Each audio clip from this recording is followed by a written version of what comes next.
Достар, сәлем. Мен осы 2024 жылы жаңа жобамен бастадым. Ол осы подкаст мәдинауи әңгіме деп аталады.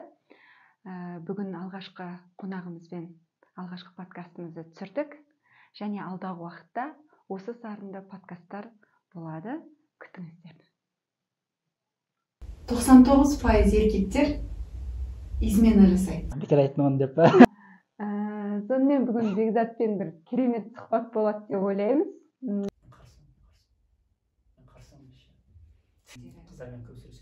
Мына жерде Молдияр Егебек, Бекболат Тілеухан болып мен отырмын. Бұған дейінгі подкасттарға пародия. Шымкентте көре алмадым. Өз арамызда қаттырақ білдіреді десе. Сәлем достар. Бүгінгі менің алғашқы қонағым, подкасттың алғашқы қонағы, Түркияда білім алып жүрген Анкара Қазақ студенттер бірлестігінің басшысы, төрағасы Бекзат Бекболат. Қош келдің, Бекзат. Қош көрдік, Мәдина. Көп рахмет. Ендеше бастайық, Бекзат. Ең алдымен сен өзіңді таныстырып өтсең. Түркияға қалай келдің, не істеп жүрсің, қазір немен айналысып жүрсің деген сияқты. Содан бастайық. Мен Қазақстанның оңтүстігінде Түлкібас деген ауданда тудым. Сол жақта өсіп 9 сыныпқа дейін сол жақта оқыдым. Кейін Шымкентте білім алдым. Колледжді аяқтаған соң Түркияға оқуға тапсырдым. Солай 2019-дан бері Анкара қаласындамын. 5 жыл өтті. 1 жыл тіл оқып, міне қазір 4-ші курс оқып жатырмын. Анкара Қажы Байрам Уәли деген университет бар. Сонда қазіргі түркі тілдері және әдебиеті деген бөлімде бакалавр оқып жатқан жайым бар. Биыл бітіресің. Оны да Құдай қаласа, бітіре алсақ, сабақтарымызды жаба алсақ. Жалпы сен Қазақстанда да білім алдың. Қазақстанда колледж оқыдым. Салыстырмалы түрде екі елдің жалпы білім жүйесінен бастасақ. Менің енді ол екі елдің білім жүйесін салыстыратындай тәжірибем бар деп айта алмаймын. Өйткені университет жүйесін, ол жақтағы білімді көрген жоқпын. Бірақ колледждегімен салыстырғанда қаншалықты салыстыруға келеді, ол да қиын. Дегенмен айырмашылықтар бар екенін айта аламын. Ол әлбетте студенттердің сабаққа деген қатынасуы, мұғалімдердің өз сабақтарына өте ерекше ден қойып қарауы, және сенің әр сабақтың емтиханын тек өз біліміңмен ғана жаба алатыныңды мен осы жақта көрдім. Шымкентте көре алмадым. Шымкентте оқыдың? Шымкентте оқыдым. Бір қызығы достар, Бекзат екі түрлі мамандықта оқыды, және бір-біріне мүлде ұқсамайтын мамандықтар, Бекер айтмаған деп па?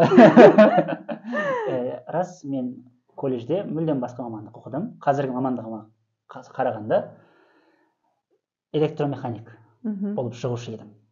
Егер жалғастырғанда. Бірақ кейін 4-ші, 3-ші курстарда колледжде жүргенде мен мына мамандықта жалғастыра алмайтынымды, бұл мамандықта жұмыс істегім келмейтінін түсіндім. Немесе жалқаулығым артып кетті сол кездері. Сол үшін филологияға тапсыруға шешім қабылдадым. Сөйтіп УБТ-ға дайындалып жүрген кезде Түркияда оқу мүмкіндігі бар екенін көрдім. Сөйтіп ақыры өзім қалаған мамандыққа түстім. Енді Бекзат сені бір оқырман ретінде, активті түрде оқитын оқырман ретінде, үздік оқырман ретінде танымыз. Әлеуметтік желілерде бөлісетін кітаптарың, оған өзіндік пікірлеріңді жазуың деген сияқты.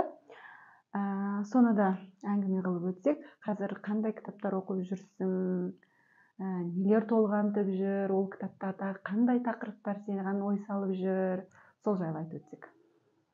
Өзімді кітап сүйер, немесе кітап құрты, кітап жегіш деп жатады ғой, сөйтіп танытқанға жақсы көремін. Кешір мәтіннен қымбатты қазақ тілді ұлтшылдар. Әзер тиіп отырмын. Кітапты бала кезімнен бері жақсы оқимын, қатты сүйіп оқимын. Отбасымда ондай қатты кітап құмары жоқ, нағашыларымнан дарыған болса керек. 5-ші, 4-ші сыныптардан бері класс жетекшім кітапханаға жетектеп апарғаннан бері оқып келемін. Әуелде ертегілер, суретті кітаптар, батырлар жайлы, сауыт сайман киген батырлар жайлы көп оқушы едім. Содан роман оқуға көштім. 8-ші сыныпта кітапханашы маған бизат артық ендігі мынандай кітаптар оқисың деп маған Есенберлиннің Қаһар романын, сосын Қыран қазасы қиядат деген романды және Қызыл жебе романдарын берген болатын. Содан басылған менің кітап серуенім жалғасып келеді. Қазір бұрын неғұрлым көп оқуға, мысалы жылына 100 кітап оқимын, 60 кітап оқимын деп санға назар аударсам, қазір сапаға қарайтын болғанмын. Бұрын кітапқа кәдімгідей бір құдірет, күш, бір қазына, вау деп қатты бүйтіп ерекше немен қарасам, қазір білімнің көзі тек кітапта ғана қалмағанын түсіндім. Сол үшін бір адам маған келіп кітап оқығанды жақсы көрмеймін немесе кітап оқымаймын десе, баяғыдай ашуланбайтын болдым. Кітап серуенінде осындай кезеңдемін. Мен көбіне Түркияға келгеннен кейін мамандыққа, сабаққа байланысты кітаптар көп оқып кеттім. Өкінішке қарай романдар аз оқып кеттім. Оқып жүргендерім түрікше кітаптар, түрікше романдар. Емтихандарды жаңа аяқтадық. Қазір бірнеше кітаптар тұр жоспарымда. Сөремде онсыз да үйіліп тұр барлығы, шетінен мені оқы деп. Өзбекәлі Жәнібековтің мемуары. Ең соңғы оқыған кітабым Өзбекәлі Жәнібекұлы жайлы Өзбекәлі мәдени майдан деген кітапты оқыдым. Санжар Керімбай, отбасы хрестоматиясынан шыққан. Енді Құдай қаласа Өзбекәлі атамыздың өзінің мемуар кітабын Тағдыр тағылымы деген сол кітапты оқуды жоспарлап отырмын. Одан бөлек түрікше бір естеліктер кітабы оқып жатырмын. Енді Бекзат жаңа өз сөзінде айтып өттің, бұрын санға мән берсем, қазір сапаға мән бере бастадым деп. Дегенмен де өзің санын яғни білесің бе, бүгінге дейін оқыған кітаптарыңнан қанша кітап оқыдың? Мақтана берейін ба? Әрине. Жоқ, мақтанатындай дүние деп ойлаймын. Мысалы, мен әр жыл сайын, жыл соңында қорытынды шығарамын өзімше тізімдерді, оқыған кітаптарымның тізімін. 2020-21-лерде 40, 60, 50 кітаптың тізімін шығарып қоятынмын. Соңғы тізіміме қарасам 23, 20, 30-ға жетпейді. Бұдан менің кітапты аз оқып кеткенім немесе баяғыда көп оқуға құмартпайтынымды көремін өзімнен. Ал жалпы саны бар ма? Жалпы саны ма? Мысалы, сен айтып жатсың ғой, 5-ші сыныптан бастадым, одан кейін қолыма 8-ші сыныпта алғашқы роман түсті деп. Жалпы сол кезден бастап санын білесің бе? Жалпы саның нақты санын білмеймін, бірақ мынаны айта аламын.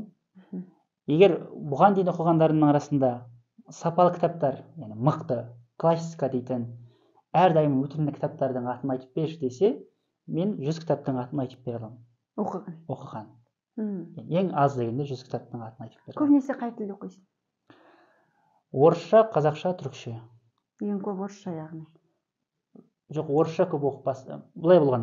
Бала кезімде мектеп бітіргенше қазақша оқыдым. Шымкентте жүрген кезімде орысша оқыдым. Өйткені ол кезде классикалар, бестселлерлер, немесе өзім қызығатын жанрдағы кітаптар орысша еді. Түркияға келгесін түрікше көбейді. Түсінікті. Енді менде бір қызық сұрақ туындап тұр. Әрдайым мені мазалаған. Классикалар міндетті түрде оқылу керек пе? Және не үшін?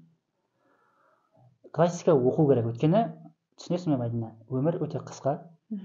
Уақыт жоқ. Әрі біз есейу үстіне есейіп барамыз. Жұмыс, анау, мынау. Ертең үйленсем, үйлі бараны отбасы асырау деген шығады. Демек, әр уақытымды дұрыс пайдалануым қажет. Олай болса, мен кітаптарды іріктеп оқуға мәжбүрмін. Қандай кітап оқимын олай болса? Маған бір белгілі бір танылған, өзінше бір өмірі бар, тәжірибесі бар кісілер маған іріктеп беру керек. Мына кітапты оқысаң өлмейсің деген. Немесе маған уақыттың өзі іріктеп берген кітаптар. Арадан қанша жыл өтсе де, ұрпағы озса да, әлі күнге қызығы оқылып келе жатқан кітаптар болады. Мен оларды классика деп көремін. Сол үшін оқимын. Ол 20-шы немесе 19-шы ғасырдағы бір жазушының кітабы болуы мүмкін. Немесе сонау ғасырлардан қалған бір мұра. Қалай айтсақ, жыраулардың кітабы, жазған мұралары болуы мүмкін. Не болмаса, Қорқыт ата кітабы деген сияқты. Яғни уақытты неғұрлым дұрыс пайдалануым қажет. Кітаптарды іріктеуге мәжбүрмін. Олай болса, өте қатал болуы. Ал сен былай ойламайсың ба, мысалы, сенің алдыңа келген кітаптар жаңағы ұсынылған көп адамдардың тарапынан, олардың жай ғана маркетингі мықты болған үшін бұл күнге жетіп отыр, немесе олардың жай ғана сол кезде танымал болған үшін бұл күнге жетіп отыр деп ойламайсың ба? Ойландырмады ма солай? Мысалы, сен шынымен де барлық бір күшті кісі ұсынды саған, оқыдың, яғни сенде ол белгілі бір жақсы, жағымды пікір қалыптастырмады сенде. Бұл олай мақтайтындай, бәрі ұсынатындай кітап емес екен ғой деген бір. Иә, ондай кезең болды менде, кездер болды. Кітаптың маркетингіне, жарнамасына алданып алған. Алданып деген дұрыс емес шығар, енді оны да оқитын кітаптар бар ғой.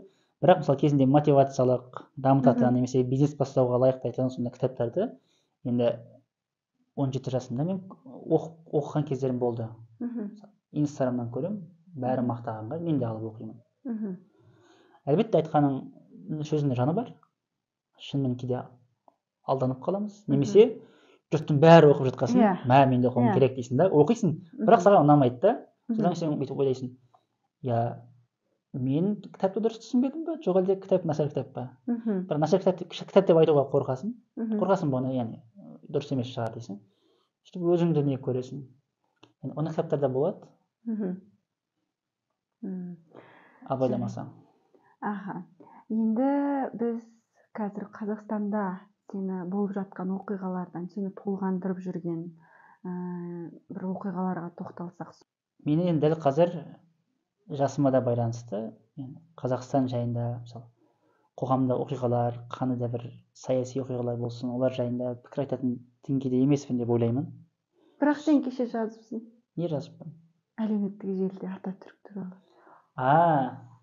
Соған бір тоқталып өтсең. Мен Ататүрікке тоқталып өтсек, Қазақстанда, Алматыда Ататүріктің екінші ескерткіші ашылды Қазақстандағы.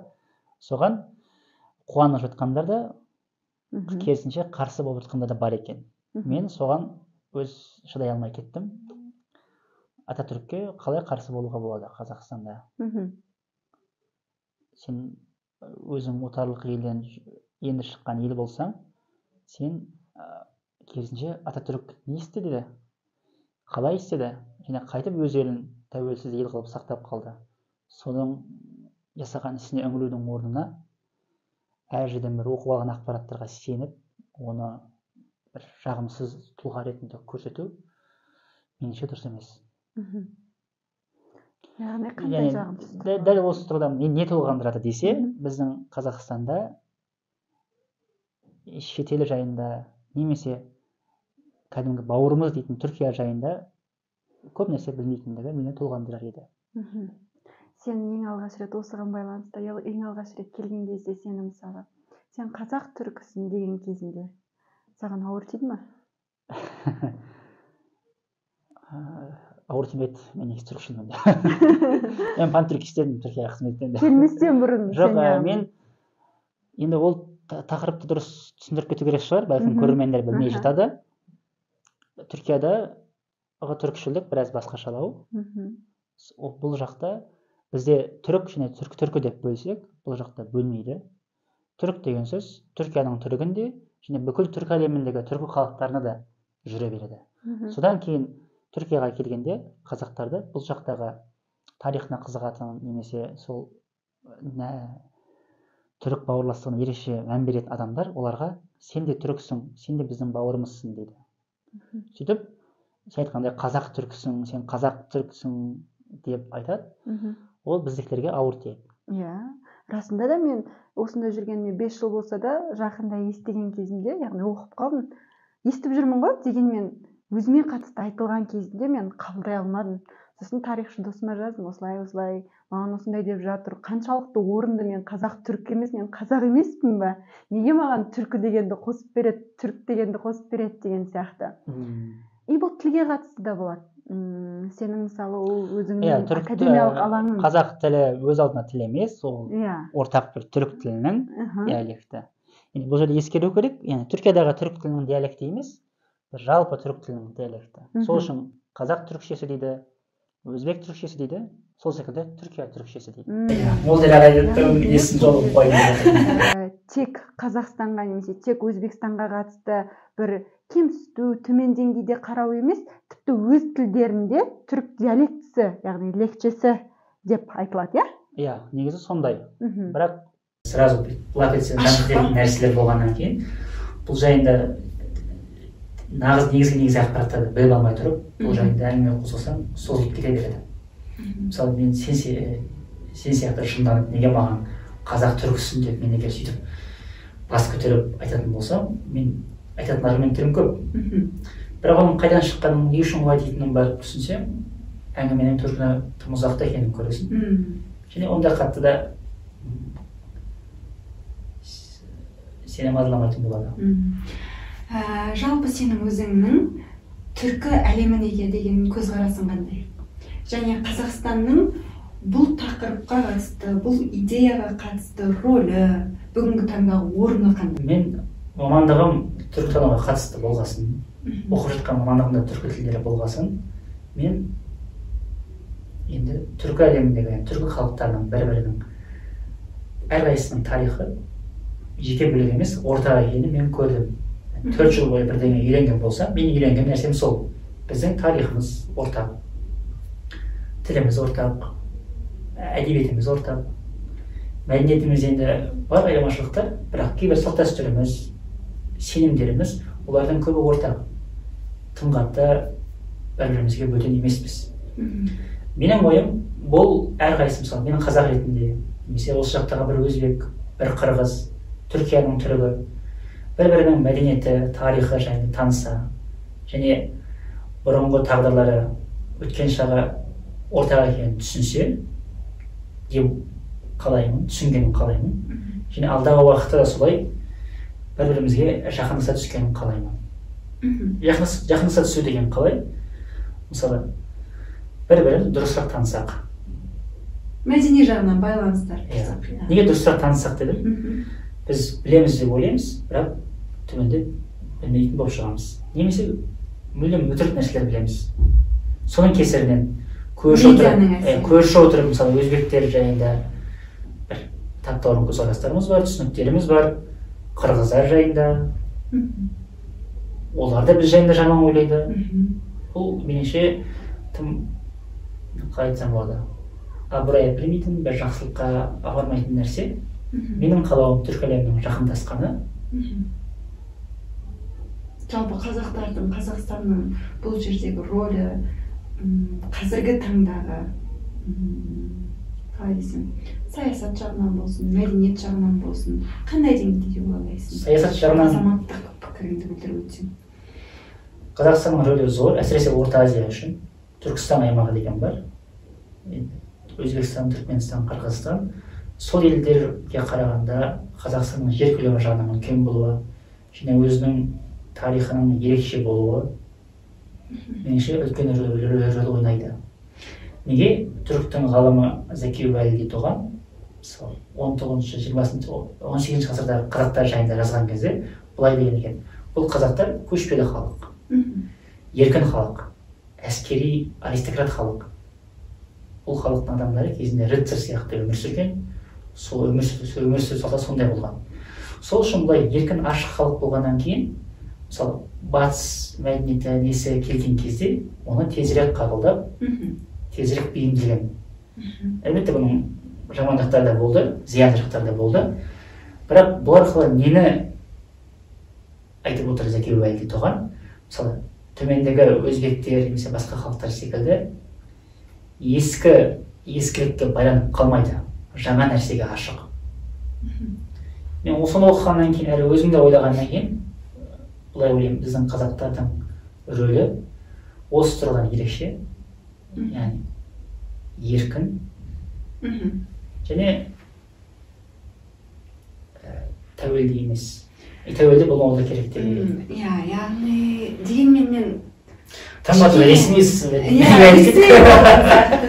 Мысалы, мен ойлаймын да, жалпы қазір Түркияда білім алып жүрген қазақ студенттеріне қарап, осында өмір сүріп жатқан қазақтарға қарап, кішкене түркі әлемінен түркілік тақырыбынан ұзақтау сияқты болып көрінеді қазақтар маған.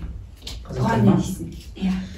Ең ішінде білмеймін, жаңағы түркі дегенге де ренжіп, жоқ түріктер ол бізбен бір туған болса да, білмеймін, ұзақта, олардың салты басқа, дәстүрі басқа деп кішкене өзегінен теуіп тұратын қазақтар солай сияқты болып көрінеді. Өзегінен теуіп тұрған деген қызық ифаде екен. Иә, ондайымыз бар. Өзгесің деп, яғни. Иә, ондайымыз бар. Өйткені өзімізді қатты жақсы көреміз. Әр ұлт өзін қатты жақсы көретін шығар. Меніңше қазақтардікі тым жоғары деңгейде деп ойлаймын. Енді бұл айтып тұрған бағанағы ашықтығы, еркіндігі яғни. Мысалы, бұл жақсы бір жағынан негізі. Да? Иә, бір жағынан жақсы. Мысалы, қалай болу керек еді? Жоқ, мен мысалы көп көремін. Әзербайжандықтар, қырғыздар, өзбектерден көп көрмедім, шынымды айтсам, мүмкін өзбек студенттердің ортасында көп болмағаным үшін түріктер, иә, қазақсыңдар сендер, қазақ бауырларым, сізде осындай, мынандайларыңды білеміз, мына әндерің бар, мынау бар, араласайық, көрсек, бауырымыз ғой деген сияқты сондай көп болады да. Ал Қазақстанда кішкене суық па? Енді оның несіне таңғаласың? Мысалы, біз Түркияны немесе Әзербайжан өзбек бауырларымызды былай қойып, біз қазақтар өз ішімізде бір-бірімізге суықпыз. Осы орайда? Бұл мысалы аз önce деп жатырмын. Иә, біз активті түрде қолданған. Кешірім өтінеміз, біз сондай тіліміз шұбарланып кетті, иә. Ойнаймыз. Жамандап коммент жазсаңыздар болады. Хейтерлер. Яғни бағана айтып өттім ғой, біз білмейміз тарихымыздан. Біз тек қана сол көрші бауырларымыздың тарихын емес, өз тарихымызды білмейміз. Бұл 70 жыл бойғы Совет одағы құрамында жасағанымыздың зардабы, одан кейін 30 жыл бойы жүргізілген идеологияның кемшілігі. Демек, әлбетте сөзсіз бұндай нәрсе болады. Біз басқарып өтіп бөтен көреміз. Қазақстаннан шығып, сол Түркияда жүргеніміз үшін ғана бәлкім қазақ біз қалғандар бөтен дейтін шығармыз. Ал Қазақстанда жүрген кезде біз бөлінетініміз, руға бөлінетініміз, абай осы кезде өте руға бөлінетініміз, сосын діншіл, діндар, немесе дінге сенетіндердің өзінің өз арасында бөлінетіндері. Яғни бұның барлығы сол білімнің жетіспеушілік аздығынан деп ойлаймын. Түркі елдерінің ішіндегі жалпы студенттер, Түркияда білім алып жүрген студенттер айтады екен, ең суық студенттер, ең суық адамдар қазақтар деп. Білесің бе? Шымкенттік қазақтар ондай емес. Иә. Оңтүстіктің қазақтары ондай суық емес. Басқа жақтағы суық екен, не келісесің, яғни басқа Қазақстан тым қатты дәу болғаннан кейін шығар. Бір-бірімен байланыстары қиын деш. Иә. Мүмкін. Енді ол айтып отырмын ғой. Мысалы, біз тым қатты өзімізді мұсылман мәдениетіне жақын көрмейміз. Кейін жақын көре бастадық, мысалы тәуелсіздік алдық, дінге еркіндік туды, мешіттер салынып отыр. Жастардың арасында ескі ислам дінімізге деген қызығушылық бар. Бірақ біздің Түркиядағылар сияқты, Өзбекстандағы сияқты бір байланып қалған ескі бір мәдениетіміз жоқ деген өзі таңқашына алайын, немесе білмейміз ол жайында. Содан кейін шығар бәлкім мысалы. Түркияға келген бір қазақ, түрік оны, о, бауырым дейді. Оны бүйтіп суық. Какой бауыр? Мен қазақпын, вообще. Сол үшін бәлкім біздің өз арамызда орысша сөйлесетініміз, және соны неге ұмтылып тұратынымыз соның кесірінен шығар. Онда түріктер өз-өзімізден комплекс ұстап, бұрындар, қазір азайды ғой, бұрындағы сияқты қазақша ма, онда сапасыз. Қазақша дубляжға бармайтынымыз, қазақша ән тыңдамайтынымыз, өз-өзімізден қорсынуымыз шығар бәлкім. Онда түріктер бұл тақырып бойынша орынды айтады екен ғой, орыстанып кеткенсіңдер деп, олардың да бір жағынан. Енді оған толықтай келіспеймін, өйткені жұртта да стереотип өте көп. Мен сол үшін бір түрікті маған келіп, сендер орыстанып кеткенсіңдер. Сен неге бигісая компьютер неге орысша дейді да ма, алдын бір түрік ұрысып жатыр да ма, солай орыстан біткесіңдер. Енді мен бар болғасын, енді тек қана орысша ғана болғасын, орысша алдым, мен ағылшынша өзгерте аламын оны, бірақ тым қатты оған бола өйтіп не істеудің қажеті жоқ қой менің ойымша. Иә, сөз теріп, оның үстіне компьютер деген орысша, яғни оригинал аты орысша емес, ағылшыншадан келеді. Әзірге қазақша шыққан жоқ. Иә. Бірақ менің телефоным қазақша, басқа нем қазақша. Ал сен қандай? Әлбетте орынды жерлер бар, орынды сындары бар. Өйткені ол Түркиядан қарап отыр ғой. Менің осы орайда ақылыма келіп отыр, жалпы тақырыбымыз, сұхбатымыз тым академиялық болып кетпесін деп, жаңа сен өз сөзіңде айтып өттің. Ортақ мәдениет, ортақ дәстүр, ортақ тарих деп бізде түркі әлемін. Енді қызық болып тұр маған. Осы ортақтықтарды көзге алдымызға ала отырып, осының негізінде түріктер мен қазақтардың үйленуін қалай қарайсың, ойың қалай? Мысалы, білесің, Қазақстанда қазақ жігіттері әрбір танымайтын қазақ қызының есі сияқты. Ой, жоқ, ол түрікке үйленбеу керек, не істеп жүр, ол шетелдікке үйленіп деген сияқты. Жалпы сенің осы Түркияда білім алып жүріп қалыптасқан пікірің бойынша, тәжірибең бойынша түрік және қазақ қызының үйленуіне қатысты көзқарасыңды, пікіріңді білгім келді. Қарсы. Енді 5 жыл болайын деп жатыр. Бұл жаққа келген түрік қыздар түрікке үйленбегеннен қайтеді. Жігіт жоқ қой өйткені. Аз ғой.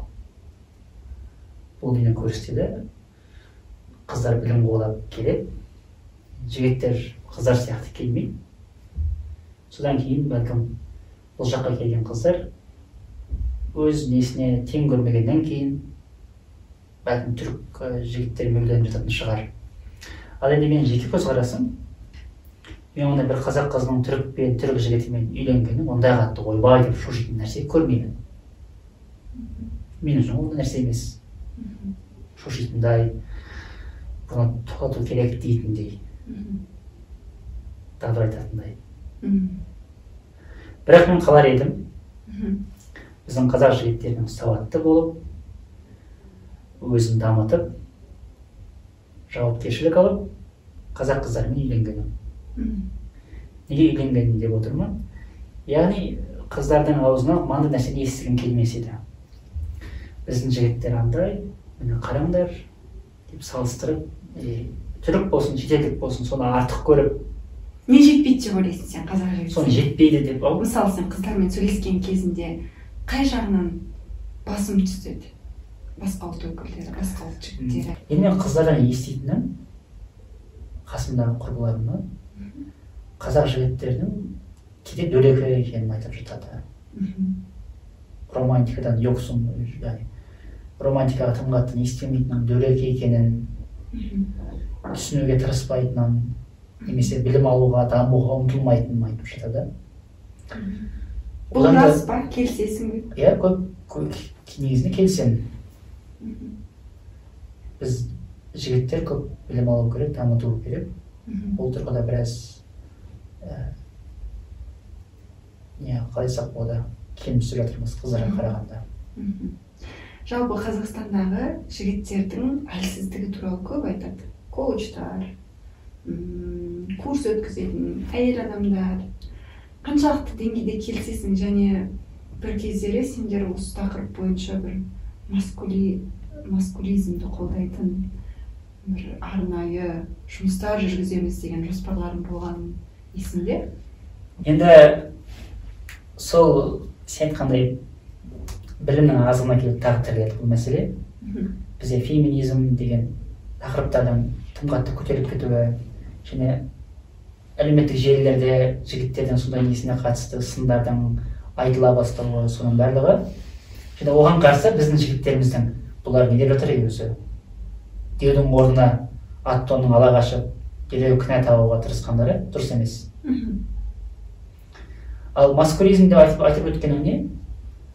Ол менің оған қатысты ойым мынандай ғана. Жігіттер өздерін дұрыстап жігіт сияқты ұстауы қажет. Яғни әлсіз болып кеткенін мойындайсың, яғни қабылдайсың, мойындайсың дегенде.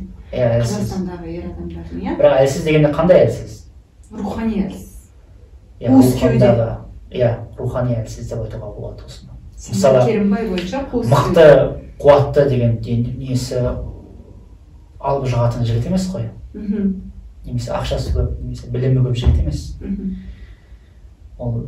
Менде де ондай әлсіздік бар. Қызуғандылық, қызбалылық, немесе рухани бостық, қуыскерлік. Ең үлкен кемшілік осы секілді.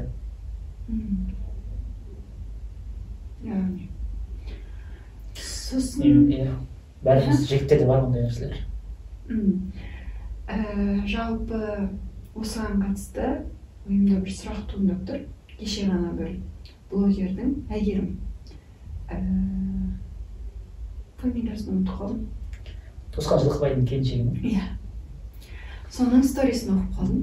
Шынар әрине біз әйелдерді біреудің келіншегі деп таныстырамыз. Әрине, бірақ Әйгерім. Жоқ, мен оның күйеуін танымаймын, бірақ фамилиясын білмеймін, өйткені оның фамилиясы жазылып тұрған жоқ неде. Білгенім бойынша. Оны сен қайдан білдің Тосқан Жылқыбайдың келіншегі екенін? Историяға салып тұрады, содан білдім. Күйеуін танисың ба? Күйеуін жалпы танымаймын, күйеуін ол арқылы таныдым. Қыз арқылы күйеуін таныдым. Не айтыпты ол блогер? Әйгерім мен танимын негізі, ол блогер деген бәрі болды. Жалпы ол блогер жазыптыр былай деп.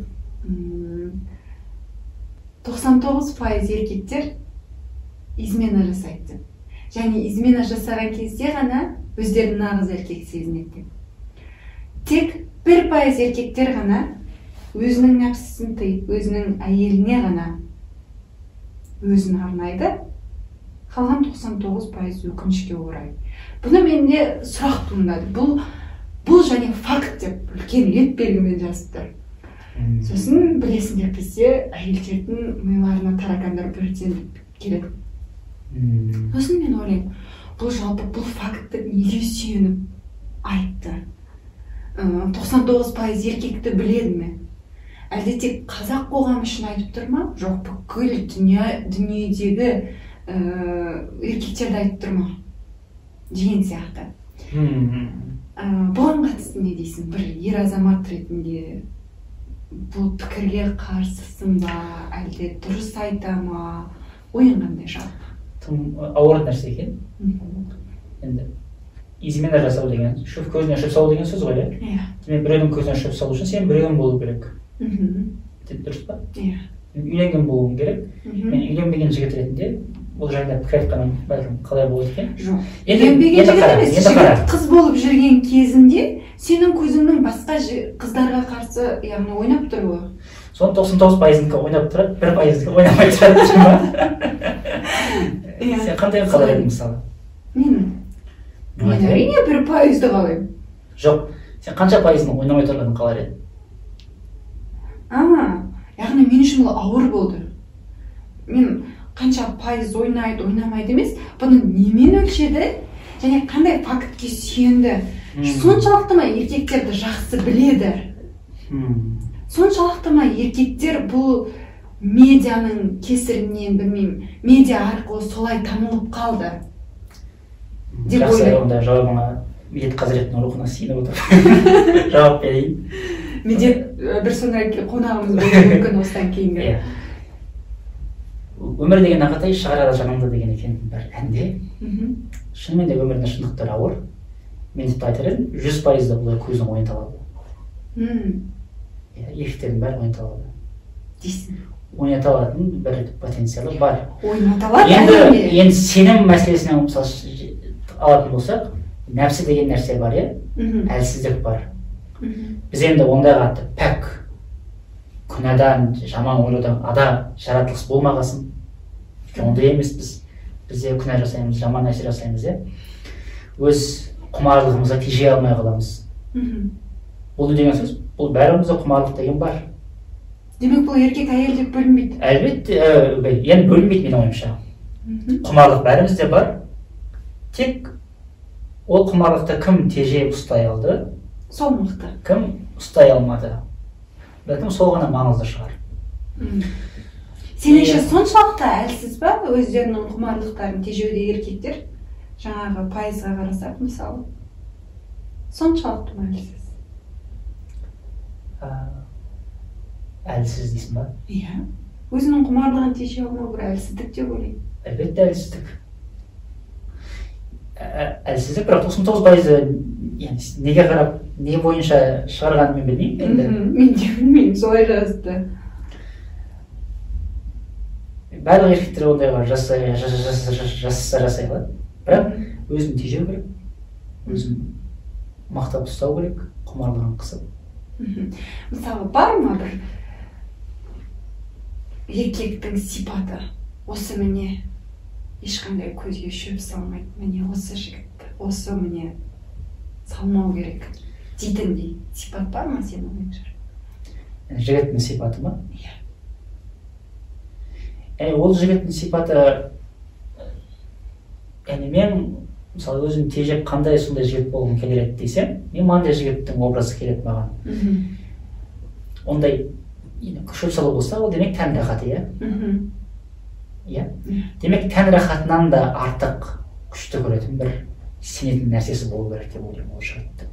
Яғни бір мақсаты және бір мәні, бір өміріне мағына дарытатын бір дүниесі болу керек те ол жігіт. Тән рахатынан да соны артық көру керек. Мысалы, не ол болуы мүмкін? Сенің ойыңша ол мән не болуы мүмкін? Ол мақсат не болуы мүмкін? Әр адамда әртүрлі. Біреу иман болу керек. Иман, біреуде иман. Бәрімізде иман болу керек қой енді. Ода иман. Құдайдан қорқу, адал болу. Одан бөлек қандай мәні мақсат десек, өзінің мақсаты мәні болады ғой, миссиясы деп қарайды мысалы біреулер, сондай миссия табу керек. Мен мынау үшін өмірге келгем. Жоқ, мен өмірге келдім ба, онда мен мынаны істеп кетуім керекпін деп, сондай болған кезде ол бәлкім тән рахатынан соны да артық көретін шығар. Бұл логотерапияға алып келеді ма? Логотерапия? Логотерапия ілімінің де айтатыны осы, иә. Сен таптың ба өзіңнің осылай мәніңді? Өмір бойы осы мен өзімді осыған арнаймын деген сияқты. Мен таптым деп нақты айта алмаймын, бірақ іздеп келе жатырмын, жақындап қалған сияқтымын. Өйткені бұған дейін мынау менің миссиям деп қараған кезде, қазір қарап отырсам, олар нақты менікі ме, менікі емес па? Яғни маған басқалар тарапынан жүктеліп қойған нәрсе ма? Мен сол нәрседе ғана шүбәләндім да. Және қазір сондай сұрақтар кезеңіндемін. Мен үшін мәні маған не? Менің өмірім қалай жылжуы керек? Мен ізденіс үстіндемін. Ал жақындап қалдым деген себебім, мен ғылымды жақсы көремін. Мен бір ғалым болғым келер еді. Болашақта өскенде кім боласың деген сұраққа мысалы ғалым боламын деп жауап бергім келер еді. Кейін бұл арада бала күнгі арманым тарихшы болу еді. Ғалым болу арманым болатын болса, ғалым не істей алады? Кітап жазып, еңбек қалдырады артына, иә.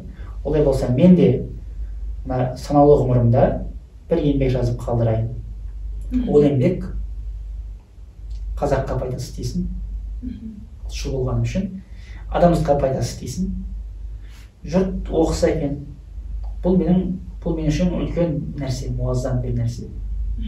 Бәлкім осы тұрғыдан менің өз мақсатым, миссиямды қоятын шығармын.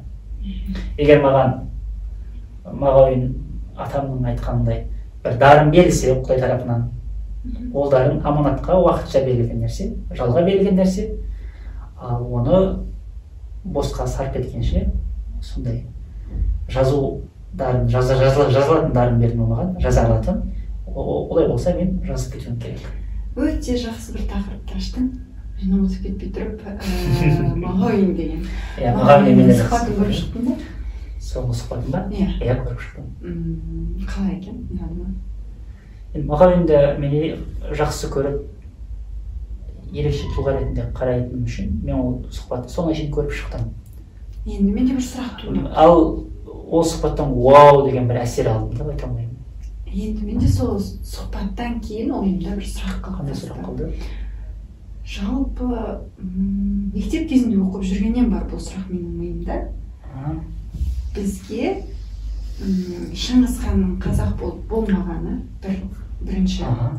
Екінші, Шыңғыс ханның қанша әйелінің болғаны, Ақ Орданың болғаны, Алтын Орда болып бөлінгені, және оны әлі күнге дейін соншалықты 21 ғасыр технологияның дамыған заманда әлі күнге дейін қазбалап сонша қаражат бөліп оған қатысты бір шаралардың өткізуі, арнайы қазба жұмыстарының істелуі бізге не үшін керек және қаншалықты орынды? Мағауин тақырыбынан алатын болсақ әңгімені, Мағауин атамыз сұхбатында ол жайында ұзақ тоқталып кеткен. Шыңғыс хан және оның тарихы жайында, Орта Азияға жасаған жорығы жайында. Бұл тек сұхбат алушының кемшілігі немесе сондай бір ерекшелік деп қана қараймын. Ол жерде бәлкім шынымен керек деп емес шығар. Ал сенің сұрағыңа келетін болсақ, егер сен мен шынымен де сол Шыңғыс хан, Алтын Орда, Ақ Орда соны зерттеу, қазу, ортаға шығару, таныту қаншалықты керек деген сұрақ қоятын болсам маған, мен айтар едім ки, әжептәуір керек, шынымен керек. Не үшін? Бұл жерде керек емес нәрсе тек қана мынау болуы мүмкін. Шыңғыс хан қазақ па, қазақ емес пе деген пікірталас керек емес болуы мүмкін. Өйткені бұл жай ғана өткен шақпен мақтану болып қалады. Яғни сен бірдеңемен мақтануың керек, қазіргі шағында ештеңе жоқ, болашағын білмейсің. Олай болса, өткен шағын мақтанасың деп, Шыңғыс ханды қазақ қылу арқылы өзіңнің эгоңды жұбатып, сондай істеуге болады. Бұл нәрсе керек емес. Және Алтын Орда деген ел болғанбыз, бәрін жолы болғанбыз деген нәрсе керек емес. Бірақ олардың тарихын, тарихын қалған мұра, мирас, оны білу керек деп ойлаймын. Білгенде бізге не есімізге жарайды? Қалай есімізге жарайды? Немізге жарайды яғни? Білдік. Бұл енді білетін кісілердің айтуы бойынша идентификация мәселесі ғой. Адам өзінің кім екеніне қызығады. Мысалы, сен кімсің? Сені қалыптасып тұрып тұрған кім? Олай болса, сен өткен шағыңа үңілесің, енді болашаққа үңіліп өзіңді анықтай алмайтын. Неге мен онда мен кіммін деген сұрақ туындағанда барып Мағауиннің бетін емес, барып логотерапияның бетін ашамын? Неге мен ол сұрақ туындағанда барып тарихты емес, неге барып мен Франклды оқимын? Неге? Түсінбей қалдым бұл жерде. Сен айтып жатсың ғой, мысалы, сен өзіңді тану үшін, мен кіммін деген нәрсені білу үшін деген сияқты.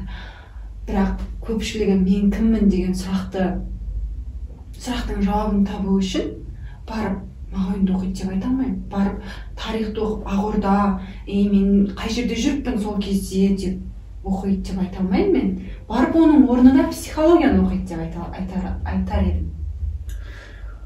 Оның орнына барып психологияны оқығаны бәлкім сол нәрседен өзіндегі мазасыздықтан, пайда болған мазасыздықтан дереу құртылып, ауруды басатын обезболивающий дейді, тілім келмейді. Соны басып дереу жұбату үшін секілді көремін, ондай психология оқитын ол. Егер адам барып Мағауиннің бетін ашпаса, тарихын дұрыстап оқымаса, онда бұл жерде Мағауин кінәлі емес, бұл жерде ол адам кінәлі. Демек, бұл үстіртін қарау деп ойлайсың, психологиялық арқылы өзін тану бұл үстіртін, яғни қарау, ал тарих арқылы тану өзін тереңнен тану деп ойлайсың. Бұл жерде бірімен аса қатты байланыспайтын нәрселер ғой. Сен қалай айтыласың? Мен кіммін деген сұрақ, мен айтқан идентификация мәселесі, яғни дәстүр, салт, тарих, тіл, сол жағынан алған кезде мен қайдан келемін деген сұрақ болады ғой, қызығасың ғой енді. Бәрі қызығады. Және оны сен тек тарихшылар қызығады деп ойлаймын мен, мысалы. Бұған не дейсің?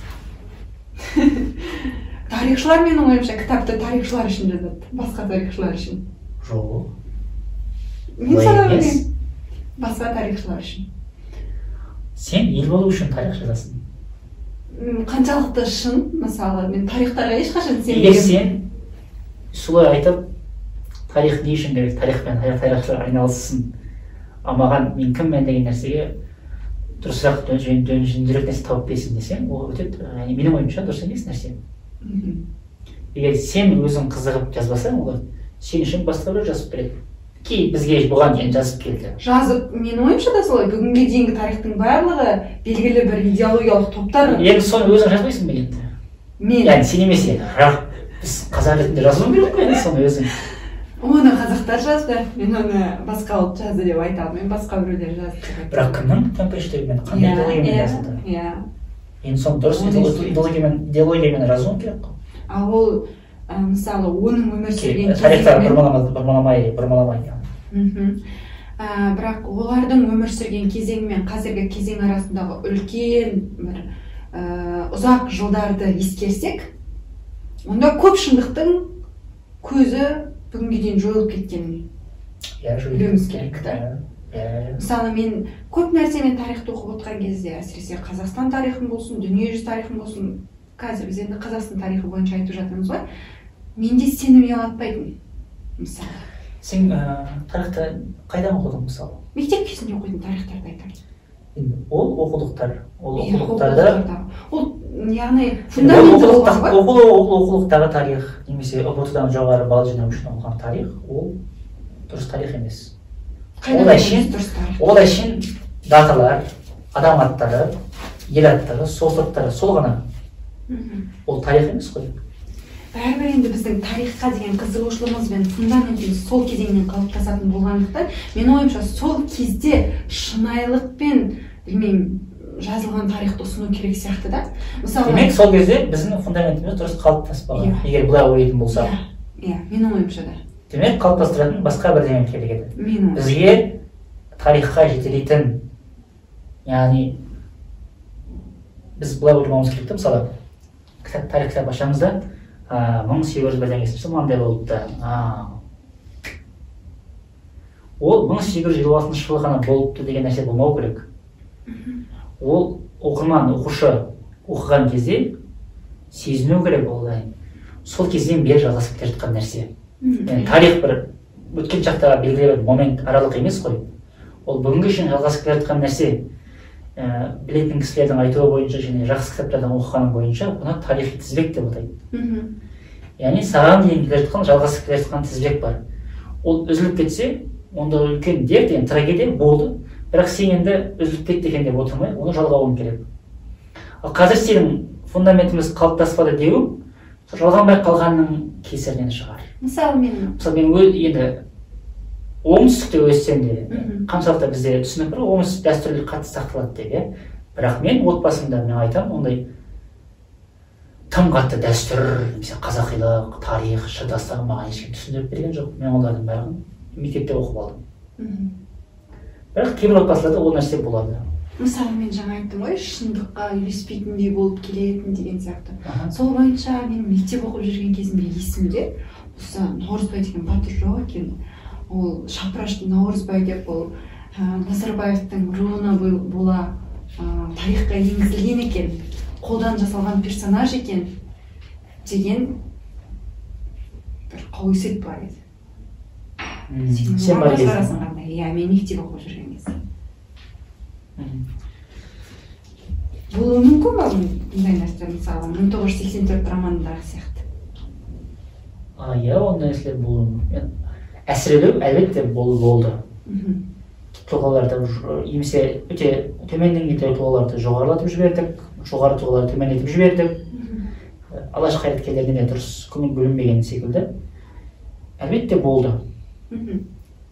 Дәл Шапыраш Наурызбайды сұрасаң, енді менің жеке оқырман студент ретінде ойым, мен енді Наурызбайдың 18 ғасырдағы бір өте мықты рөл ойнаған батыр деп қарамаймын. Сол секілді Қарасай батырға да олай қарамаймын. Ондай болды ғой. Сондай-ақ осы жаңағы сен тарихи тізбек деп айтып өттің ғой өз сөзіңде. Есіме түсіріп қарап отырмын. Бізде Ермахан 1954-те тарихшы. Бекмаханов, иә. Сол кезең айтылып келе жатады. 1960, 80, білмеймін. 1970-ке шейін жақсы тізбектеліп айтылып келе жатады да, бір 86-ға келгенде, 80-ге келгенде, бір арадағы 20 жылдық бір ортада бос тарих жоқ сияқты сол кезден бір. Болмаса ол кеше болған нәрсе да, ол сақтан да берде болған нәрсе да. Біз сақты оның қасында көп айтамыз. Сақ, ұғын деп мысалы, немесе Ақ Орда, Алтын Орда деп. Но беріректегі тарихта бір жоқ та оған қатысты деректер өте аз. Қызығасың ба соған? Иә, қызығам. Білгім келе ма? Иә, білгім келе. Мен әркімнің сөзінен естіп алғам, мысалы үшін. Деректі фильмнен көргеніміз, Али Әшімнің мысалы, немесе әке-шешемізден естіп алғанымыз ол жылдар осындай болып еді, осындай болып еді. Бірақ тарихи кітапта тізбектеліп келе жатқан шынымен жаңа біздің атап өткен фундаментіміздің қалыптасатын оқулықтарда, тарихи оқулықтарда бұл кезең біраз бұлыңғырда. Енді оны мамандар дұрысырақ түсіндіре жатар. Ол кезеңнің тарихы не үшін дұрыс айтылмады деген тарихшылар айтар жатар. Ал егер менің бір студент, білім алып жүрген студент ретінде көзқарасың не дейтін болсаң, сол үшін сұрап жатырсың деп ойлаймын енді. Өте жақын уақытта болған нәрсе ғой. Мысалы, бір процестер болып жатса, сен ол процестердің бағасын, ол процесс біткеннен кейін ғана бере аласың. Оны түркше сağlıklı bir şekilde дейді. Яғни дұрыс, ден дұрыс бағасын біткеннен кейін бересің. Бірдеңеге баға беру үшін ол біту керек. Мысалы, Совет одағында біз қалай баға береміз? Біткеннен кейін баға береміз. Яғни сөзім айттым, бәлкім ол да бітпеген болды екен. Біткеннен кейін бәлкім біреулер бұл менің дәуірім деп бәлкім баға бергісі келмеген шығар. Демек саяси белгілі бір деңгейде саяси демек білмеймін қалай дұрыс, бірақ жақын дәуір болғаннан ол нәрсе болады. Я мүлдем білмейсің, жасырып тастайды, я саған оның орнында басқа нәрсе енгізеді. Бір нәрсе, шын нәрсені 1984 ғой, өзгеріп тастайды да, басқа нәрсені алып келеді. Симуляция дейсіз. И оны мысалы 2000 жыл, мен 2000-нан кейінгі немін ғой. Буын, одан мүлдем хабаршысыз, өзіне үйретілгенде ғана дұрыс деп біледі. Бұл өте қауіпті нәрсе. Пека жалпы қорқасың ба сен? Еркін саяси пікіріңді, жалпы өзіңнің ойыңды 100% еркін білдіруге белгілі бір деңгейде сені ұстап тұратын нәрселер бар ма шын? Мен 2018-19-дан бастап бұл тақырыптарға қызықтым. Пікір айту, саяси пікір айту, ой айту деген. 2020 жылдан бастап мен дұрыстап түсіне бастадым. Нені әр азамат, Қазақстан азаматы елін жақсы көрсе, елін дамығанын қаласа, онда сол елінің тағдырын шешетін сол азамат екен. Және ол азамат өзінің азаматтық пікірі арқылы, қарекеті арқылы елінің тағдырына, елдегі нәрсеге ықпал ете алады екен. Содан бері мен әр адамның азаматтық пікірі болу керек, демек менікі де болу керек деп қараймын. Солай есептеймін. Ал қорқасың ба дегенге келсек,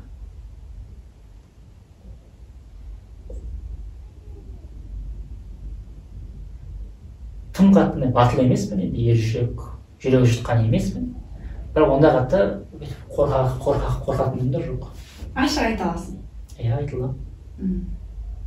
Ал сен онда саяси бір сұрақ келе жатыр сен үшін. Сен Назарбаевтың дәуірінің біткеніне сенесің бе? Жаңа Қазақстан. Подкаст мынандай подкаст болды ғой. Назарбаев дәуіріне сенесің ба дегенде, мен мына нәрсені жазғым келетін. Мен және Назарбаев деген бір естіріп жазғым келетін. Қызық. Мен 2000 жылы туғанмын. 5 жасымнан бері Назарбаевты көрдім. Телевизордан, кітаптардан, әліппеден айналайын деп Назарбаевтың бүйтіп тұратын суреті болатын. Яғни содан ес жиып бір 20 жасқа келгенге шейін Назарбаев жайында менің ойларым қалай болғанын, маған қалай әсер еткенін, ықпал еткенін жазғым келетін. Енді Назарбаев дәуірі бітті дегенге сенесің бе, яғни жаңа Қазақстан деген идеологияға? Мен бұл нәрсе жайында қалай айта аламын? Білмеймін, сенемін бе или сенбеймін деген сияқты. Шорт кесіп те айта аласың, өрбітіп те айта аласың. Өрбітіп деген қандай ма, бүйтіп алыстан әкеліп, бүйтіп ол енді былай да былай болуы мүмкін, бірақ былай жоқ. Бұл сұраққа жауап бере алмас едім. Дайын емес. Мен жауап беретін сұрақ емес қой. Яғни азаматтық пікірім жоқ па, сен азаматтық пікір айтатын жігіт едің ғой, жаңа ғана айттың ғой.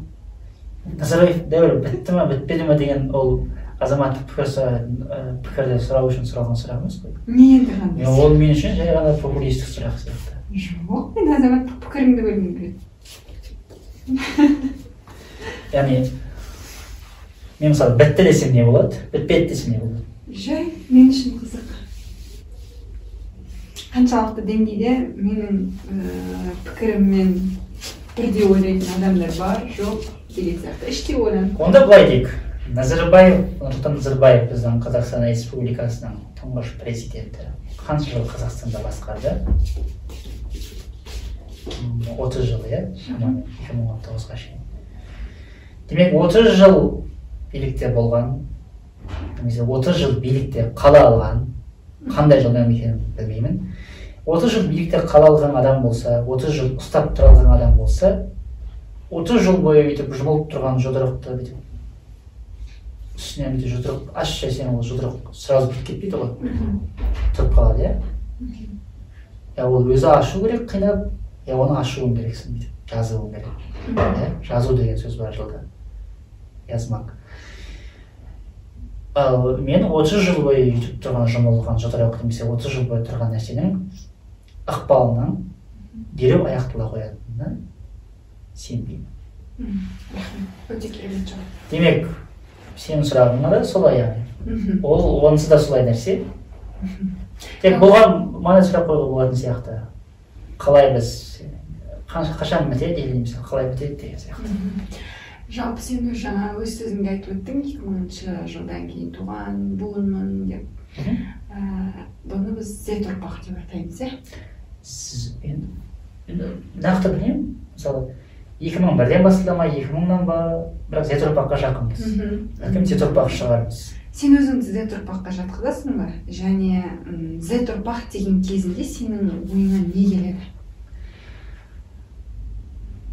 Енді Z ұрпақ айтқандай 2000-нан кейін болса, оны мен Z ұрпақпын. Бірақ мен өзімді маңдай буын деп санаймын. Телефон, интернет жоқ кезі де көрген, келген кезі де көрген, және қарқында барлық жерге жайылып, бұдан кейін интернет және телефон бір өмірдің бір бөлшегі секілді соғандайға айналған заманды да көрген буынмын деп санаймын. Оны сен де көрдің. Осындағы ағам да көрді. Бірақ мен бәлкім соңғы буын шығар, соңғы буынның бірі шығармын. Солай көрген. Солай көремін деп. Бала кезде біз телефон ойнамадық. Мен ең алғаш сенсорлы телефонымды, смартфонымды 2014 жылы күзде алдым. Туған күнімде. Анам сыйлаған. Samsung Duo. Жатқан жер жайда болсын деп. Иә, сондай. Ал оған дейін әлеуметтік желіге де кейін кірдім. Инстаграмға 2016-ның күзінде кірдім деген сияқты.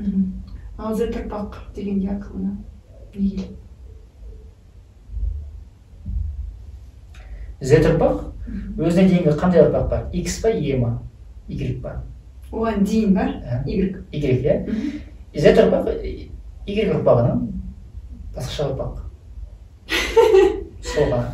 Сол ғана. Өйткені Z ұрпақтың өскен ортасы, оған үйретілген нәрселер, көрген нәрселері, білген нәрселері Y-ге қарағанда басқаша, тәжірибесі басқаша. Сол үшін бәлкім Y ұрпақтар Z-ге қарап болмағансыңдар дейді. Z-тен Y-ге қарап сендер біртүрлісіңдер дейді. Неге сұрап отырмын, дәл осыған қарай бара жатыр тақырыбымыз, ойымыз. жалпы жаңа сен атап өткен жоғарыда дәстүр, қазақылық, ұлтшылдық, мәдениет деген нәрселер мүлде жоқ сияқты Z ұрпақ үшін. Не үшін? Қалайсың? Біз глобализация деп айтамыз ғой. Қазақшасы қалай глобализация? Жаһандану. Жаһандану деп айтамыз ғой. Жаһандану әсерінен расымен де жаһанданған адамдар деп айтар едім да оларды.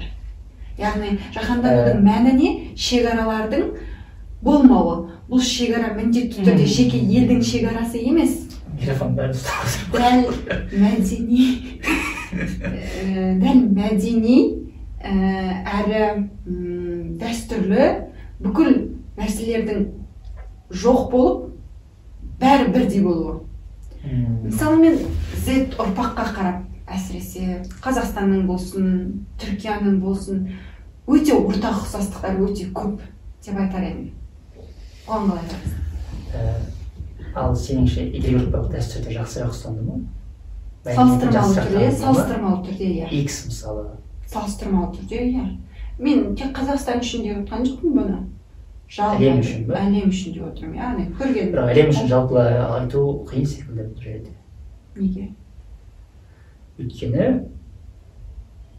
кей тұста, яғни игрек ұрпаққа қарағанда, бәлкім игрек па, дұрыс па игректі болған ол. Менің ойымша, игрек Е ұрпағына қарағанда, Е ұрпағына қарағанда Қазақстанда Z 2000-нан кейінгілер мейлінше тіліне, несіне, идентификация мәселесіне, отаншылдық мәселесіне 90-шы жылдарға қарағанда саналы түрде сезілетін сияқты. Дейсің. Неге олай деймін? Мысалы 90-шы жылдарға ұрпақты, мен де оқыған білетін кісілердің айту бойынша айтып жатырмын. 90-шы жылдарға ұрпақты жоғалған ұрпақ дейді. Жоғалған ұрпақ. 90-шы жылдар туылғандар ма? Туылғандар, 80-нің соң туылғандар, сол жерде өскендер сол уақытта. 2000-шы жылдан кейінгі ұрпақ ондай ұрпақ емес. Мысалы мен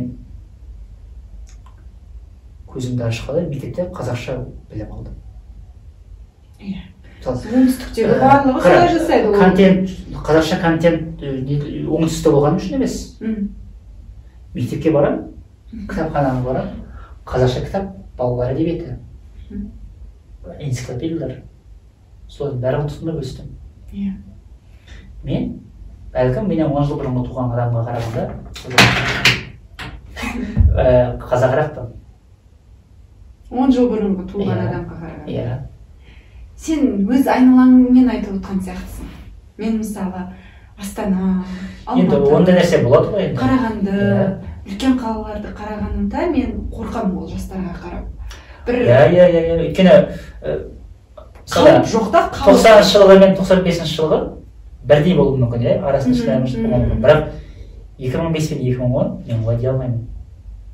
2005, 2006, 2007-лердің өзінің арасында айырмашылықтар болуы мүмкін. Сол үшін егер сен 2007-тен кейінгі буынды солардың деңгейін қаншалықты танитындығын сұрасаң, басқаша болуы мүмкін, иә. Қорқытпай ма бұл сені? Олар айтқан жаңағы жоғарыда атап өткен нәрселерге мүлде мән бермеуі, қазақылық, Қазақстан, отан деген нәрселерге мән бермеуі. Егер мүлде мән бермей, сол жаңағы жаһанданумен немесе мәңгүрттенумен кетіп бара жатса, барлығы соған бет алып сонымен кетіп бара жатса, ол әлбетте қорқытады. Еш ойламаса, елдің болашағы анау деген нәрселер, еш ойламаса, отаншылдық, қазақылық деген түсініктен мақұрым болса, ол мені қорқытады. Бірақ мен қазір ондай қатты бет алысты көріп тұрғаным жоқ Қазақстанда. Болған күннің өзінде мен не істеймін? Не істей аласың? Мен қорқып отырамын ба?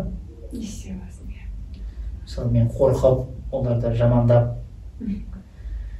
қалай айтсам болады, кіжініп, шағымданып, мен ештеңе өндіре алмаймын ғой. Қол қусырып отырамыз. Жоқ, бірдеңе істейсің ғой? Не істейміз? Өзіңе дәл қазір сен не істей аласың, соны істейсің. яғни қарап қалмайсың. Иә, қарап қалмайсың. Бірақ мен сол нәрсеге қарсымын. Бізден кейінгі буын бұзылды. Салт дәстүрден адам үлкенді сыйлауды білмейді деген ондайға айтып отқан жоқпын. Мен просто жоқ, егер сондай болып көрініп қалмасын дегенім ғой. Сен айтқан нәрсе ондай болып көрініп қалмасын. Кейін мен де қарсымын, неге десең сол нәрсеге қарсымын. Иә, мен негативті түрде емес, реалистик түрде айтқым келеді. Реалистик түрде айтатын болсақ, ол әлем бойынша дейтін болсақ, иә, жаһандану, өзімшілдіктің артуы, нарциссизмнің артуы, біздің отбасылық құндылықтар, туысқандық құндылықтар, соның барлығының баяғыдай болмауы, жастардың үйлену, араласу, туысқандық, бала өсіру тақырыптарына, тіпті махаббат, қыз бен жігіт болып жүру тақырыптарының өзіне басқаша қарауы, ол иә байқалып, кәдімгідей белең алып бара жатқан нәрсе. Осы жалпы жаһанданған ауыл деген термин бар ғой, тікелей аудардым қазір мен түркішеден. Сіздер жақсы білесіздер. Маклуханның жалпы жаһандану деген сөздің өзі негізінен сол Маклухан да. Соның айтуы бойынша, сен жаңа айтып отырсың ғой, құндылықтар өзгерді, қазір жекелеген адамдар көбейді деп. Оның айтуы бойынша технологияның келуі арқылы адамдар жалғыз басты бола түседі дейді. Яғни әлеуметтік қоғамдық өмірде жалғыз басты, әлеуметтік желіде белсенді, әлеуметтік желіде белсенді. Өзіңді қалай бағалайсың осы тақырыпта? Сен сондайсың ба, яғни қоғамдық өмірде белсенді болып, әлеуметтік желіде енді әлсіз ба, әлде керісінше ме? Қаншалықты деңгейде технология саған әсер етті, әсер етіп жатыр? Өзіңнің жалпы ойланасың ба байланысыңды телефонмен, интернетке жиі қараумен деген сияқты, бұл мәселе сені толғандыра ма? Толғандырады. Қазір телефонмен егер сондай технологиямен айқастырып қарайтын болсақ, мен қазір басымдықта емеспін. Ит шығыс, не ол жеген, кейде мен жеген. Бірақ өзімнің табиғатым көпшіл болғасын, экстраверттігім, адамдармен араласуға деген кейде бір іште қалау туындап тұрады өзі. Ондай болғасын, мен аса қатты зардап шекпеймін ол нәрседе. Қандай нәрседе зардап шекпеймін дедім. Мысалы, бір телефонмен азынан кешке шейін бөлмеде отыра аламын, бірақ оған тәуелділік жоқ менде. Мысалы, маған келіп жүр сыртқа шығайық, барып қайтайық. Mesela маңдай іс бар, маңдай жиын бар десе, мен тұрып барамын. Енді саған сұрақ, сен мысалы жаңа өзің айтып отырсың ғой, таңнан кешке. Бірақ солай, жалғыздық деген сол, өйткені адам, бұл уже керек жоқ адамға араласу, өйткені телефон бәрін тауып отыр. Сол жақта әлем, сол жақта өзінің әлемі бар, өмірі бар. Мына шынайы өмірге қарағанда, анау жайлы, сені мазаламайды, сені ол жерде кемсітпейді, сенен ол жерде ешкім ештеңе талап етпейді. Ал мына өмірде ондай емес. Мына өмірде сен өзіңе қарауың керек, адамдармен араласуың керек, қалағаныңша бола алмайсың, ешкімге боқтай алмайсың. Сені қалмайтын боқтай алмаймын, мысалы. Подкастыңа келіп, мен өзім дұрыстап ұстауға мәжбүрмін, мен ортаға бейімделемін деген сияқты. Енді сен де жаңа айтып жатсың ғой, таңнан кешке шейін мысалы телефонмен отыруым мүмкін, бірақ біреу келіп шығайық десе шығамын деген сияқты. Ал сен сол әрекетіңе өзіңді кінәлайсың ба? Мысалы таңнан кешке шейін отырғанына белгілі бір кезеңдер бола ма? Неге мен осылай отырдым? Неге мен осы телефонға телміріп отырдым? Оның ішінде жарайды, пайдалы нәрсе қарауың да мүмкін. Яғни маңызды емес. Мен ондай кездер көп болады. Мен өкінішке қарай толықтай арыла алмадым ол нәрсе әдетімнен. Менде өкініш болады, бірақ мен анаған баса назар аударамын. Ол өкініш өзімді жұбату өкінішіне айналып кетпесін. Азынан кешен қарадым, болды. Бизат сен оңбағансың. Сен жүрген біреусің, қолың тек қана телефон қарап отырдың. Сен қоя салшы деп өзіңді жерге тығасың да. Или сөйтіп өзіңді жұбатасың. Қалай жұбату деген? Өзіңе ұрсып алдың ба?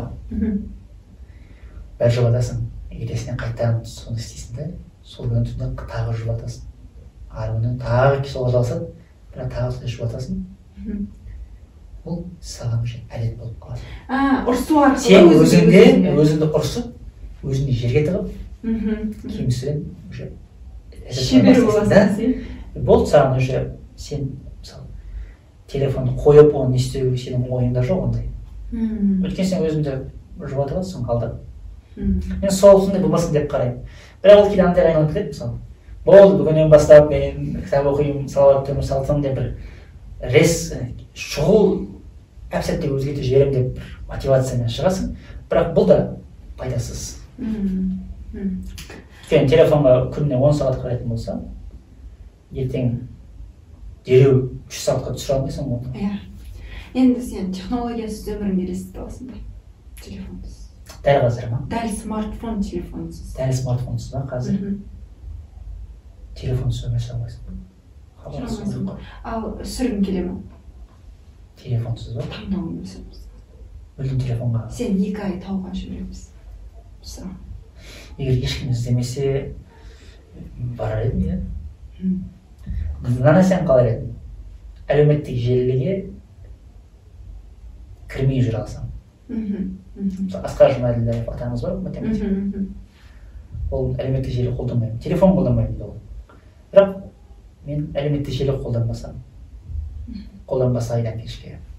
Мен де мысалы шаршап кетемін, сол үшін сұрап отырмын сенен. Бұл тек мені толғандыратын мәселе ма деп. Детокс дейді ғой, оны жаңа заманның келінде. Детокс дейді, жұрттар Инстаграм бәрін жауып, бір апта пәленбай уақыт кірмей тұрады, ораза ұстайды. Сол нәрсе керек шығар бәрін. Мүмкін, иә. Жалпы біз сұхбат барысында еркектерді біз ез қылып тастаған сияқтымыз. Сен ғой ез қылып тастаған. Еркектер мен сендермен біргемін деп.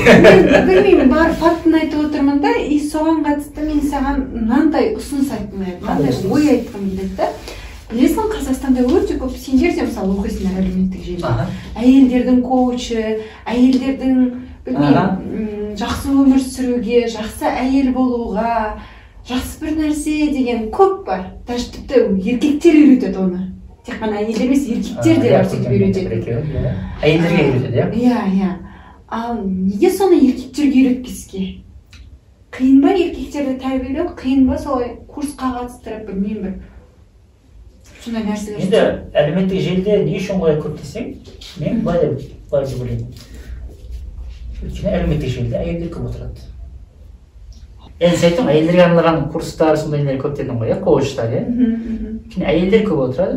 Және әйелдер деп бұл нәрсеге қызығатын үшін олар көп көреді. Қызығушылық болғаннан кейін білетіні де, білмейтіні де коуч болады. Ал еркектерге? Еркектерге басқалай үйрету керек. Қалай? Мысалы сенің қалауың неге Инстаграмда жоқ дейсің ба? Мысалы неге Инстаграмда жоқ дейсің ба? Жоқ. Еркектерді тәрбиелейтін белгілі бір институт дегенде мен Құрымдан bahsetmiyorum burada. Жалпы жеңгелер институты деген сияқты түсінік болады ғой. Сондай бір институт жоқ па? Қалай тәрбиелейміз деген кезде бір роль модель бәлкім көмектеседі. Жігіттер қарайды, аға сияқты болғым келеді дейді, соларға еліктейді, соны қайталайды. Қазақстанда бар, иә, соларға қарап. Сен мысалы кімді айтар едің? Тірі болсын. Алаш қайраткерлері деп айтып жоқ, олар болмайды, өйткені бізге тірі адам керек, қоғамда жүрген тірі. Дәл мені кім тәрбиелейді деген кезде, мен жігіт ретінде, мен тәрбиелеп жатқан менің рол моделдерім ағайларым. Қазір жұмыс істеп жатқан жерімдегі ағайларым, 100% көріп. Одан кейін достарым және ағаларым. Менің рол модел алатын мысалы бір ағам бар Қазақстанда. Кезінен маған оқы деп ылғи ақыл айтатын ағам бар. Мен мысалы соны рол модель жоқ. Ол менің жиен ағам. Соны рол модель деп аламын мен мысалы. Еліктеймін. Оны қалай отбасын қараймын, отбасында өзін ұстауын, араласуын, ойларын қарап, еліктеймін. Түркияға кеткеннен айтып өттің, Ержан деген ағамыз бар еді. Мен соны рол модель деп қараймын. Оның өзін ұстауы, ойлары, мен соны рол модель деп аламын. Ал танымал адамдардан жалпыға ортақ біреуді ұсынатын болсақ, кім? Енді бұрындары мен кімдерді қатты қараушы едім? Бақытжан Мұқарбайды, Молдияр Ергебек, Молдияр ағайды жақсы көремін қатты. Біздің университетте. Иә, Молдияр Ергебек ағай. Одан кейін әртүрлі бағытта. Мысалы Марғұлан Сейсенбай, Марғұлан Сейсенбай деппін ғой. Марғұлан Сейсенбай деп білемін ғой енді, бірақ өзім бизнеске не болмағаннан кейін оны Марғұлан Ахан деген аға болады. Соның парақшасын оқитын. Бір кезде Данияр Жігітбектің парақшасын оқыдым. Осы секілді ағалар жігіттерге рол модель болады деп ойлаймын. Дұрыс айтасың. Бірақ жігіттерге әсері болу үшін жандар, 100% жанында болу керек. Мысалы достары. Айналасында жүру. Айналасында жүру. Өйткені әлеуметтік желіге кіріп, олай. Ал мысалы жігіттер тым намысшыл келеді ғой. Біреуді роль модель алуға мысалы намыстану мүмкін бе? Ой, менің өзімнен кішкентай Данияр Жігітбекті роль модель алам ба? Бақытжан Бұқарбайды роль модель алам ба? Деген сияқты болуы мүмкін ба? Қалай ойлайсың? Намысшылдыққа бұл әлде сасық намыс. Өзін жоғары ұстап, ол дұрыс емес әлбетте. Оның нәрсе болады. Көп байлайым жігіттерді. Жігіттерде ма? Иә. Сөйтіп өйткені істей ма? Өзінің кішкентай мойындағысы келмейді. Көп мойындағысы келмейді. Демек, сондай да. Иә. Жалпы бүгінгі сұхбатқа рахмет Бегі. Соң қорытындылап бір айтқым келетін ойың болса. Иә, сұхбатымыз ұзаққа созылып кетті. Барлық тақырыпты қамтып шықтық. Енді бұл дұрыс па? Рахмет саған да. Жақсы сұрақтар қойдың, ойлататын сұрақтар қойдың. Мейлінше жауап беруге тырыстым. Енді кей жерде айтпай қалған, немесе басқа жаққа ауып кеткен, немесе сен қалаған сұрақты біліп шығарып бере алмасам, ғафу еткейсің. Және көрерменді де созып, не істеп, мыжып, жалықтай алсақ, сіздер де ғафу еткейсіздер. Менің алғашқы подкастым. Иә, болмаса несін тездетіп қоясыздар. Жылдан 1-де 5-ке ма? Жай сөйледік па?